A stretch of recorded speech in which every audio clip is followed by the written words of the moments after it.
राजस्थान सरकार के द्वारा 2 मई 2020 को जो गाइडलाइंस जारी की गई है वो एक तरह से जो मॉडिफाइड लॉकडाउन की गाइडलाइंस पूर्व में जारी हुई थी, चाहे वो 15 अप्रैल को, 19 अप्रैल को, 25 अप्रैल को, उसी की कड़ी में फर्दर जो है वो डायरेक्शंस इशू किए हुए हैं। हमें एक तो जोन्स का इसमें ध्यान रखना होगा, रेड जोन, ऑरेंज जोन और ग्रीन जोन के रूप में डिस्ट्रिक्ट्स को बांटा हुआ है। बट किसी भी स्थिति में हमें ये सोच के बहुत खुश या संतुष्ट होने की आवश्यकता नहीं है कि ऑरेंज जोन है तो बहुत ज़्यादा छूट या रिलैक्सेशंस मिल जाएंगे।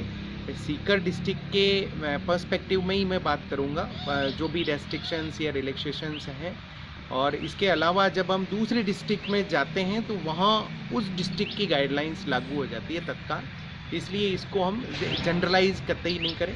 और क्योंकि सीकर डिस्ट्रिक्ट जो है हाई रिस्क डिस्ट्रिक्ट की श्रेणी में शामिल है, तो हम लोग कब ऑरेंज से रेड में चले जाएं ये भी हमें ध्यान रखना होगा कि जैसे ही कोई केसेस निकलेंगे तो हम किसी भी दिन हम रेड जोन में भी जा सकते हैं। और एक हमें ये भी नहीं सोचना चाहिए, जिस तरह से पिछले 1-2 दिन में जो है वो मैसेजेस आए हैं लोगों के या गाइडलाइंस के बारे में क्वेरी कर रहे हैं बहुत उत्साह के साथ, तो बहुत ज़्यादा अति उत्साही होके हमें ये नहीं सोचना है कि बहुत चीज़ें छूट मिल गई। मैं इसको छूट भी नहीं कहता हूँ, क्योंकि छूट तो होती ही नहीं है। ये लॉकडाउन ऐसा है जिसमें हमें डिस्टेंसिंग फॉलो करना है और घर में रहना है।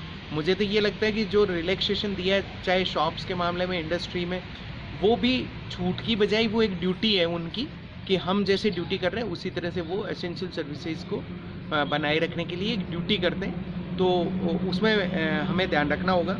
सबसे पहले तो रेस्ट्रिक्शंस जो पहले से लगे हुए हैं, धारा 144 कंटिन्यू उसी तरह से लगी रहेगी, जिसमें 5 से ज़्यादा व्यक्ति जो है अनुमत नहीं होंगे। केवल 2 स्थितियां ऐसी होगी जब शादी की परमिशन लिए जाने पर 50 से कम व्यक्ति उसमें शामिल होंगे, यानी 50 से ज़्यादा व्यक्ति किसी भी सूरत में शामिल नहीं होंगे, या कोई डेथ होने पे अंतिम संस्कार में 20 से ज़्यादा व्यक्ति किसी भी सूरत में शामिल नहीं होंगे। बट एक जो इंडिविजुअल व्यक्तियों के ऊपर, मूवमेंट के ऊपर एक बहुत ही स्पष्ट रूप से एक प्रतिबंध लगाया गया है कि इवनिंग में 7 PM से सुबह 7 AM तक केवल इमरजेंसी के अलावा कोई भी व्यक्ति घर से बाहर नहीं निकलेगा। तो ये एक बहुत बड़ा प्रतिबंध है जिसका हमें ध्यान रखना होगा। इमरजेंसी के लिए निकलने के लिए उस अवधि में पास की ज़रूरत पड़ेगी। और इवन जो वर्क प्लेस होंगे, चाहे वो अनपरमिटेड शॉप हैं, परमिटेड ऑफिस हैं, परमिटेड फैक्ट्रीज़ हैं, इंडस्ट्रीज़ हैं, उनमें भी ये निर्देश दिए गए हैं कि 6 PM यानी इवनिंग में 6 PM से पहले वो क्लोज इस तरह से होंगी कि 7 बजते बजते जो भी व्यक्ति वहाँ काम कर रहे हैं वो अपने घर चले जाएं। इसी के साथ ही जो पहले से प्रोहिबिटेड की श्रेणी में, यानी जो प्रतिबंधित है, वो कंटिन्यू है। जैसे एयर फ्लाइट्स होगी, पैसेंजर ट्रेन्स होगी, इंटर स्टेट मूवमेंट हो गया बसेस का, मेट्रो, इंटर स्टेट मूवमेंट जो है वो व्यक्तियों का, वो केवल रेयर इमरजेंसी में जो पास के माध्यम से होता है वही अनुमत होगा। School, college, education, training, coaching institute, जितनी भी हॉस्पिटलिटी की जैसे होटल्स वगैरह के इंस्टीट्यूशंस जितने भी है, cinema hall, malls, gym, sports complex, swimming pool, park, theatre, bars, auditorium, assembly halls और सिमिलर जितने भी इस तरह की गैदरिंग के प्लेसेज होते हैं, social, political, sports, entertainment, academic, cultural, religious functions और जितनी भी ऐसी गैदरिंग्स होती है, रिलीजियस प्लेस जो है पहले की तरह पब्लिक के लिए क्लोज है। और जब कोई भी एरिया में कोई पॉजिटिव केस आने पे अगर कंटेनमेंट या कर्फ्यू एरिया बनता है तो फिर बिल्कुल मूवमेंट भी वहाँ ख़त्म हो जाएगा। किसी का भी परमिशन देके भी कोई मूवमेंट हो पाएगा, केवल एसेंशियल सर्विसेज और मेडिकल के लिए। एक कुछ इसमें स्टैंडर्ड रेस्ट्रिक्शंस आए हैं जिसमें ये हमें ध्यान रखना है, जैसे 65 साल से ऊपर की आयु के व्यक्ति या पर्सन्स विथ कोमॉर्बिडिटीज़, जिनके जैसे डायबिटीज़, हार्ट की प्रॉब्लम, टीबी की प्रॉब्लम, किडनी फेलियर, वो पहले से कोई बीमारियां हैं तो ऐसे व्यक्ति, और प्रेग्नेंट वुमेन्स, और साथ में 10 साल से छोटे बच्चे, ये निश्चित रूप से 10 जो है वो पूरी अवधि के लिए अपने घर के अंदर रहेंगे। साथ ही चाहे दुकान हो, इंडस्ट्री हो, वर्क प्लेस हो, ऑफिस हो, उसमें फेस कवर या मास्क जो है वो बिल्कुल अनिवार्य है। ये कतई नहीं समझे कि अभी मैं बिना मास्क, मैं मेरे घर पे बैठा हूँ इसलिए घर पे बिना मास्क या फेस कवर डिस्टेंस को फॉलो करते हुए कुछ देर के लिए रह सकते हैं। सार्वजनिक पब्लिक प्लेस पे या वर्क प्लेस के ऊपर अगर कोई व्यक्ति बिना मास्क पाया जाएगा तो अब उस पर पेनल्टी का भी प्रोविज़न है। और वर्क प्लेस पे सभी को 6 फीट की डिस्टेंस मेंटेन करनी होगी। इवन मैरिज या जो भी अंतिम संस्कार के आयोजन होंगे उनमें भी 6 फीट डिस्टेंस को फॉलो करना होगा। सार्वजनिक स्थान पे या कहीं पे भी थूकना बिल्कुल मना ही है। साथ ही एग्जीक्यूटिव मजिस्ट्रेट उस पर फाइन भी करेंगे। पान, गुटखा, तंबाकू की बिक्री किसी भी सूरत में नहीं होगी। इनका उपयोग कोई करते हुए पाया जाएगा तो उस पर एग्जीक्यूटिव मजिस्ट्रेट फाइन कर सकेंगे। लीकर शॉप्स जो है उस पर भी डिस्टेंसिंग फॉलो करनी होगी और वहाँ किसी भी सूरत में 5 से ज़्यादा व्यक्ति इकट्ठे नहीं हो सकते। और पब्लिक प्लेस पे अगर कोई लीकर कंजम्पशन करता है तो वो बिल्कुल दंडनीय अपराध होगा। इसी के साथ ही वर्क प्लेस के ऊपर जैसे फेस कवर, सैनिटाइजेशन या बिग मीटिंग्स को अवॉइड करना ये लागू रहेगा। सारे गवर्नमेंट एम्प्लॉय और वर्क प्लेस पे काम करने वालों को आरोग्य सेतु ऐप को डाउनलोड करना होगा। कोरोना वायरस के संक्रमण से बचाव के लिए जैसा कि हम सबको पता है कि भारत सरकार, राज्य सरकार और उसके तहत जिला प्रशासन के द्वारा समय समय पे बहुत से हमारे मूवमेंट पे, घर से बाहर निकलने पे, हमारे वाहन संचालन पे या जो भी एक्टिविटीज़ है उन पे पाबंदियां लगाई गई थी। उनमें कुछ जो है वो जैसे स्पेशली रूरल एरिया में या कुछ जो सप्लाई चेन, एसेंशियल सर्विसेज, जो आवश्यक वस्तुएं और सेवाओं की आपूर्ति के लिए गुड्स से रिलेटेड, तो ये धीरे धीरे जो रिलैक्सेशन दिए जा रहे हैं उनसे हमारा जो मेन उद्देश्य है कि हमें डिस्टेंसिंग फॉलो करना, साथ ही वायरस संक्रमण से खुद को बचाना, फैमिली को बचाना, सारे लोगों को बचाना, वो भावना कहीं उससे समझौता नहीं हो जाए। इसके लिए राज्य सरकार के द्वारा 2 मई को गृह विभाग ग्रुप 5 के द्वारा एक नोटिफिकेशन जारी किया गया है जिसमें बहुत सी एक्टिविटीज़ को जो है वो अगर हम फॉलो नहीं करते हैं तो पेनलाइज भी किए जाएंगे। जैसे वर्क प्लेस पे या पब्लिक प्लेस पे फेस कवर, कोई ज़रूरी नहीं कि मास्क हो, फेस कवर वर्ड यूज़ किया गया है। फेस कवर या मास्क लगाना अनिवार्य है। शॉप पे भी जाते हैं तो भी लगाना अनिवार्य है। ऑफिस में जो कार्मिक आ रहे हैं काम के लिए या इंडस्ट्री में मजदूर आ रहे हैं, सबको इसको यूज करना होगा। अगर कोई व्यक्ति फेस कवर यूज़ नहीं करता है, वो भी प्रॉपरली नोज़ और माउथ को कवर करते हुए, तो उस पर एग्जीक्यूटिव मजिस्ट्रेट के द्वारा 200 रुपये का वन टाइम जो है वो फाइन किया जा सकता है। अगर कोई शॉपकीपर ऐसे व्यक्ति को जो फेस कवर यूज़ किए हुए नहीं है और उसको कोई आइटम बेचता है तो उस पर 500 रुपये की पेनल्टी एग्जीक्यूटिव मजिस्ट्रेट कर सकते हैं। कोई व्यक्ति अगर पब्लिक प्लेस पे थूकता है या वो पान, टोबैको, गुटखा या अन्य नॉन टोबैको आइटम्स को वहाँ पे थूकता है, 200 रुपये जो है उस पर पेनल्टी लगेगी। कोई भी व्यक्ति अगर पब्लिक प्लेस पे लीकर जो है वो कंज्यूम करता हुआ पाया जाता है तो 500 रुपये की उस पर पेनल्टी होगी। कोई भी व्यक्ति अगर पान, गुटखा या टोबैको खाता हुआ पाया जाता है पब्लिक प्लेस पे तो 200 रुपये की पेनल्टी होगी। कोई भी शॉपकीपर जो कि लीकर जो है वो बेचता है और उस समय 5 से ज़्यादा व्यक्ति हैं और वो सोशल डिस्टेंसिंग को फॉलो नहीं करता है तो 500 रुपये की पेनल्टी होगी। कोई भी ऐसा व्यक्ति जो सोशल डिस्टेंसिंग को पब्लिक प्लेस में मेंटेन नहीं करता है, यानी 6 फीट से कम दूरी पे अगर वो संपर्क में आता है किसी व्यक्ति के, तो 100 रुपये की पेनल्टी उस पर होगी। कोई भी ऐसा व्यक्ति जो मैरिज रिलेटेड कोई फंक्शन करता है या गैदरिंग करता है बिना परमिशन के, और उसमें परमिशन लेनी होगी संबंधित एसडीएम से। अगर एसडीएम की परमिशन के बिना कोई इस तरह की गैदरिंग करता है तो उस पर 5000 रुपये की पेनल्टी जो है वो एग्जीक्यूटिव मजिस्ट्रेट करेगा। और अगर कोई भी मैरिज रिलेटेड कोई फंक्शन करता है और वहाँ 50 से ज़्यादा गेस्ट को बुला लेता है तो उस पर 10,000 रुपये की पेनल्टी जो है एग्जीक्यूटिव मजिस्ट्रेट के द्वारा की जाएगी। तो ये पेनल्टी का प्रोविज़न फर्स्ट टाइम किया गया है राजस्थान गवर्नमेंट के द्वारा। इसका मकसद है कि हम इन सारी जो आदतें हैं उनसे दूर रहें। सबसे बड़ी चीज़ कि जब भी पब्लिक प्लेस पे या वर्क प्लेस पे जाएं फेस कवर रखें, साथ ही कहीं पे हम थूकें नहीं, पान गुटखा किसी भी सूरत में नहीं खाएं, ना ही हम थूकें, पब्लिक प्लेस में लीकर का इस्तेमाल नहीं करें, और जो अनुमत नहीं है उससे ज़्यादा हम गैदरिंग किसी भी आयोजन में किसी भी सूरत में नहीं करें, और कोई आयोजन बिना परमिशन के नहीं करें, अन्यथा पेनलाइज किया जाए। मई 2020 की गाइडलाइन जो कि पूर्व की 15 अप्रैल, 19 अप्रैल, 25 अप्रैल की गाइडलाइन के कंटिन्यूएशन में जारी की गई है, उसमें movement of people and transport के संबंध में भी बिल्कुल क्लैरिफिकेशन किया हुआ है। और ये क्योंकि रेड जोन, ऑरेंज जोन और ग्रीन जोन के रूप में डिस्ट्रिक्ट्स को बांटा गया है, तो उसी के अकॉर्डिंग जो है वो रेस्ट्रिक्शंस या रिलैक्सेशंस रहेंगे। जैसे कि पब्लिक ट्रांसपोर्ट, वो चाहे कोई भी जोन है जिसमें एयर ट्रांसपोर्ट जो है, पैसेंजर ट्रेन्स है, इंटर स्टेट मूवमेंट है, और ये सारे रेस्ट्रिक्टेड रहेंगे पूर्व की भांति। केवल इंटर स्टेट मूवमेंट जो है वो मिनिस्ट्री ऑफ होम अफेयर के द्वारा जो रिलैक्सेशंस होंगे, जैसे अभी प्रवासी व्यक्तियों के लिए, इसी तरह से मजदूरों के लिए, स्टूडेंट्स के लिए, पर्यटकों के लिए, तीर्थ यात्रियों के लिए जो समय समय पे छूट दी जाती है, उनके अलावा इंटर स्टेट मूवमेंट बिल्कुल भी अलाउ नहीं होगा। एक हमें ये ध्यान रखना है कि क्योंकि सीकर ज़िला ऑरेंज जोन में, तो इंटर डिस्ट्रिक्ट और डिस्ट्रिक्ट के अंदर बसेज भी बिल्कुल भी नहीं चलेगी।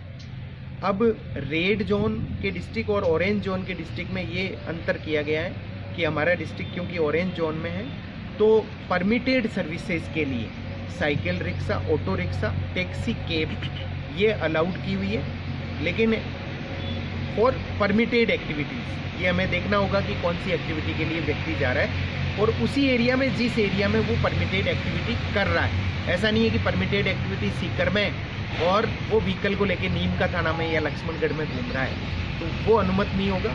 तो cycle rickshaw, auto rickshaw, taxi, cab या पर्सनल व्हीकल जिसकी अनुमति दी गई है, चाहे वो 4 व्हीलर है या 2 व्हीलर है, उस पर रेस्ट्रिक्शंस रहेंगे। वो कैसे रहेंगे? 4 व्हीलर के ऊपर ड्राइवर प्लस 2 पर्सन्स भी जो बैक सीट पे बैठेंगे। टैक्सी या कैब, उसमें भी ड्राइवर प्लस 2 पर्सन्स पीछे बैठेंगे। 2 व्हीलर्स में ओनली जो ड्राइव कर रहा है, और ऑटो या साइकिल रिक्शा में ड्राइवर प्लस 1 पैसेंजर। बट ये ध्यान रखना है कि ये व्हीकल्स अपने ज़िले के लिए ही अनुमत है, ज़िले के अंदर, और only for permitted activities under these guidelines. जो 2 मई की गाइडलाइंस है या 15 अप्रैल की गाइडलाइंस है, उनमें जो परमिटेड एक्टिविटी है उनके लिए ये व्हीकल्स होंगे, या इमरजेंसी में, चाहे मेडिकल में या कोई डेथ केस में या इमरजेंसी में जब पास लेते हैं। लेकिन इनमें हमेशा ध्यान रखना है कि जैसे टैक्सी, कैब जो है हमें इमरजेंसी सर्विस के लिए या परमिटेड सर्विस के लिए डिस्ट्रिक्ट में अलाउ है, लेकिन वो मान लो डिस्ट्रिक्ट को पार करके जाता है, जैसे फॉर एग्जांपल जयपुर में जाता है, जयपुर रेड जोन में, तो वहाँ आपको बॉर्डर पे रोक दिया जाएगा। तो ये सारी चीज़ें हमें ये ध्यान रखना होगा व्हीकल्स लेके निकलने से पूर्व कि क्या हम परमिटेड सर्विस के लिए जा रहे हैं, नंबर 2 क्या हम एसेंशियल सर्विसेज के लिए जा रहे हैं, और क्या हम कहीं डिस्ट्रिक्ट से बाहर जा रहे हैं, डिस्ट्रिक्ट से बाहर या स्टेट से बाहर जा रहे हैं। तो पहले ध्यान रख लें, स्टेट से बाहर जाने के लिए अब भी पास लेना होगा इंडिविजुअल व्हीकल के लिए। डिस्ट्रिक्ट से बाहर अगर कोई रेड जोन में जाते हैं तो बिना पास नहीं जा सकते। डिस्ट्रिक्ट के अंदर अगर वो, जैसे वो शॉप जो परमिटेड है, इंडस्ट्री जो परमिटेड है, कंस्ट्रक्शन एक्टिविटी जो परमिटेड है, या जैसे मीडिया या टेलीकम्युनिकेशन या कोई भी अपनी कमर्शियल एक्टिविटी जो उसको परमिट किया गया है, उसके लिए अगर वो व्हीकल लेके जाता है तो वो परमिटेड है, अदरवाइज उसको पास लेके ही निकलना होगा। और पब्लिक ट्रांसपोर्ट पूर्व की भांति पूरी तरह से बंद है ऑरेंज और रेड जोन। उनके दौरान एक इम्पोर्टेंट कैटेगरी है कि परमिटेड क्या क्या है, क्योंकि जो एक्टिविटी परमिटेड है उन लोगों का मूवमेंट भी परमिटेड होगा, और उन परमिटेड एक्टिविटीज़ के लिए व्हीकल का उपयोग भी परमिटेड होगा डिस्ट्रिक्ट के अंदर। तो जो परमिटेड कैटेगरी होंगी उसमें एक ये भी प्रोविज़न किया है कि इनको सेपरेट कोई परमिशन लेने की आवश्यकता नहीं होगी, और ना ही इनके लिए पास वगैरह की बाध्यताएं होंगी। तो जो परमिटेड कैटेगरी है उसमें चाहे शॉप्स हो, प्रतिष्ठान हो, फैक्ट्री हो, सेवाएं हो या अन्य, उनके लिए सेपरेट परमिशन की आवश्यकता नहीं होगी। और इन परमिटेड सर्विसेज के लिए जो मूवमेंट के लिए व्यक्ति और उनका व्हीकल होगा, उनको पास की बजाय उनको ये ध्यान रखना होगा कि 4 व्हीलर में ड्राइवर प्लस 2 पर्सन्स और 2 व्हीलर में ओनली जो ड्राइव कर रहा है वो ही रहेंगे। इसके साथ जो प्रिकॉशंस वर्क प्लेस के लेने वो सब इन पे लागू होंगे और डिस्ट्रिक्ट एडमिनिस्ट्रेशन और एग्जीक्यूटिव मजिस्ट्रेट संबंधित विभाग इनको समय समय पे चेक करेंगे और जब गाइडलाइंस कोई फॉलो नहीं करेगा तो उनको न केवल बंद करेंगे बल्कि उनको पेनलाइज भी करेंगे। अब इसमें सबसे इम्पोर्टेंट तो है कि मूवमेंट ऑफ एनी ट्रक और गुड्स कैरियर व्हीकल्स, जितनी भी गुड्स के व्हीकल्स है या ट्रक हैं, चाहे खाली हो या भरा हो, कोई नहीं रोकेगा कहीं पे। तो ये बिल्कुल फ्री रखना है, उनके लिए पास की कोई ज़रूरत नहीं है। साथ ही जो परमिटेड एक्टिविटी जैसे पहले 15 अप्रैल, 19 अप्रैल, 25 अप्रैल की गाइडलाइन में थी, उसी के अकॉर्डिंग जैसे मेडिकल से रिलेटेड इनके हॉस्पिटल्स, मेडिकल के एस्टेब्लिशमेंट्स, जिसमें बाद में ऑप्टिकल शॉप्स को भी शामिल किया गया था, तो ये इसमें रहेंगे। साथ ही गवर्नमेंट ऑफिस, जिसमें एसेंशियल सर्विसेज वाले गवर्नमेंट ऑफिस जो पहले से कैटेगराइज है वो तो अपने फुल कैपेसिटी से चलेंगे। इसके अलावा जो अन्य जितने भी राजस्थान गवर्नमेंट के ऑफिस हैं वो जिला स्तरीय अधिकारी और उनका जो इमीडिएट सबॉर्डिनेट है प्लस 1/3 स्टाफ, और जो बाकी का स्टाफ है वो वर्क फ्रॉम होम रेगुलर चलेगा। गवर्नमेंट ऑफ इंडिया के जितने ऑफिस हैं वो 15 अप्रैल की गाइडलाइन के अनुसार चलेगा।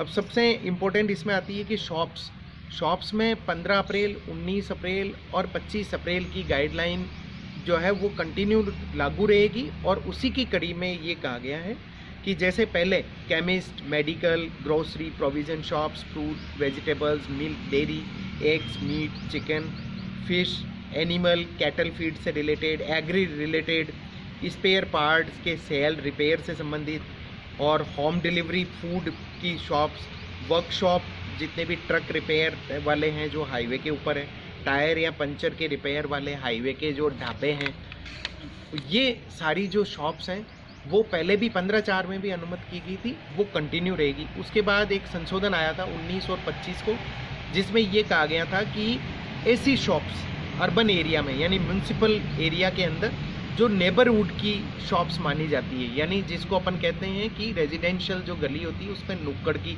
शॉप्स जो कि अकेली शॉप होती है, उसके आसपास दूसरी शॉप नहीं होती है, ऐसी। साथ ही स्टैंड अलोन यानी एकल दुकान, उसके आसपास कोई भी दुकान नहीं होती है, और रेजिडेंशियल कॉम्प्लेक्स के अंदर कोई दुकान है। अब ऐसी कोई भी दुकान अगर बाज़ार या मार्केट कॉम्प्लेक्स में है तो बिल्कुल नहीं खुलेगी, यानी बाज़ार और मार्केट कॉम्प्लेक्स नहीं खुलेगा। उसमें केवल वही शॉप्स खुलेंगी जो आवश्यक वस्तुओं की सर्विसेज से संबंधित है।